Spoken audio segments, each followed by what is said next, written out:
کوئی مسئلہ نہیں. ماشاء اللہ.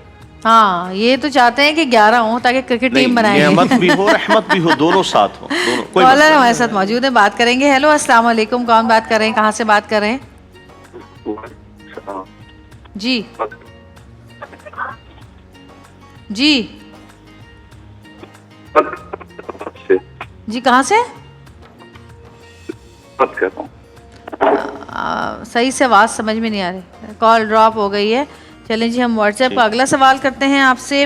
اچھا جی, اگلا سوال ہے کہ لوگ نماز میں مختلف دعائیں پڑھتے ہیں لیکن میرا حافظہ بہت کمزور ہے, مجھے دعائیں یاد نہیں رہتی, ایسی دعا بتائیں جس کا اجر و ثواب مجھے ملے. جی, بھائی نے بڑا اچھا سوال کرا ہے کہ نماز میں کوئی ایسی دعا ہو جسے میں پڑھوں اور اجر و ثواب زیادہ ملے. بہن نے کیا سوال, جو بھی بہن بھائی جنہوں نے یہ سوال کرا ہے تو ان کے لیے جواب یہی ہوگا کہ آپ جب بھی نماز کے لیے آپ وضو کرتے ہیں اور فرض نماز ہو یا نفل ہو یا سنت, تو جب آپ نماز کے لیے کھڑے ہوں, رکوع میں جب آپ رکوع میں جاتے ہیں اور اس سے پھر آپ دوبارہ اٹھتے ہیں سمیع اللہ لمن حمدہ, تو ربنا لک الحمد, تو ربنا لک الحمد کے بعد آپ کہیں حمدن کثیرا طیبا مبارکا فیہ. آپ یہ پڑھیں اور پھر آپ سجدے میں جائیں. میں مختصر سا بتا بھی دوں, آپ صلی اللہ علیہ وسلم امامت فرما رہے تھے نماز کی, تو سمیع اللہ لمن حمدہ کے بعد ایک صحابی نے پیچھے سے یہ کلمات ادا کیے, ربنا لک الحمد حمدن کثیرا طیبا مبارکا فیہ. تو جب آپ صلی اللہ علیہ وسلم نے سلام پھیرا تو آپ نے فرمایا کہ یہ کلمات کس نے کہے؟ تو ان صحابی نے عرض کیا, یا رسول اللہ میں نے کہے. تو آپ صلی اللہ علیہ وسلم نے فرمایا, میں دیکھ رہا تھا 30 سے زائد فرشتے اس جملے جو اب آپ نے ادا کیے اس کی خیر اور برکتیں لینے میں, لکھنے میں سبقت لے جا رہے تھے اور ایک دوسرے سے پڑھ کے. تو آپ ان کلمات کا ورد کریں, انشاءاللہ العزیز اجر بھی ہوگا, ثواب بھی ہوگا. صحیح جی. ایک اور سوال ہے کہ میرے بچے کو مسلسل تیز بخار رہتا ہے, بہت سی ادویات استعمال کر چکی ہوں لیکن بخار بار بار چڑھ جاتا ہے, برائے کرم کو ایسے وظیفہ بتائیں جس سے میرا بچہ اس بیماری سے صحت یاب ہو جائے.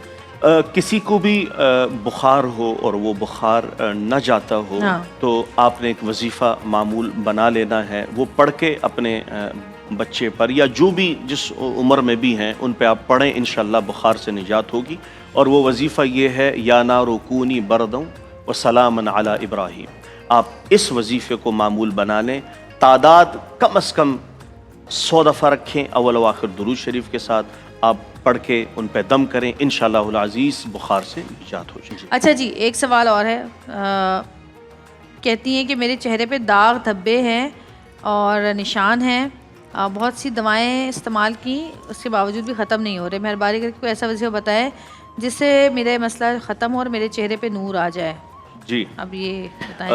کسی کے بھی چہرے پر جسم میں کہیں بھی کوئی داغ ہے, دبے ہیں یا پھر وہ دانوں کے نشان رہ جاتے ہیں یا کچھ ناسور ٹائپ کا ہو جاتا ہے, تو ان داغ دبوں سے نجات حاصل کرنے کے لیے قرآن کی ایک آیت ہے, اس کو آپ وظیفہ بنا لیں. جو بھی آپ کی دوا ہے اس پہ دم بھی کریں 41 مرتبہ, اور انشاءاللہ 41 دن آپ استعمال کریں گے, اللہ نے چاہا ضرور ان داغ دبوں سے نجات ہوگی. مسلمۃ اللہ شیۃ فیہا, یہ وہ وظیفہ ہے, انشاءاللہ العزیز آپ اس کا ورد کریں, اس کا معمول بنائیں, اللہ نے چاہا ضرور شفا ہوگی. اچھا جی, کالر ہمارے ساتھ موجود ہیں. ہیلو السلام علیکم. ہیلو جی, السلام علیکم, کون بات کر رہی ہیں؟ وعلیکم السلام, آپ جویریہ بات کریں گے؟ جی میں جویریہ بات کر رہی ہوں. جویریہ, مجھے مولانا صاحب سے بات کرنی ہے. بیٹا مجھے آج عرصہ ہو گیا, میں مستقل پیٹ کی تکلیف میں ہوں, دنیا کے علاج کرا لیے لیکن مجھے فائدہ نہیں ہوتا, ہر وقت پیٹ میں مروڑ درد ہوتا ہے.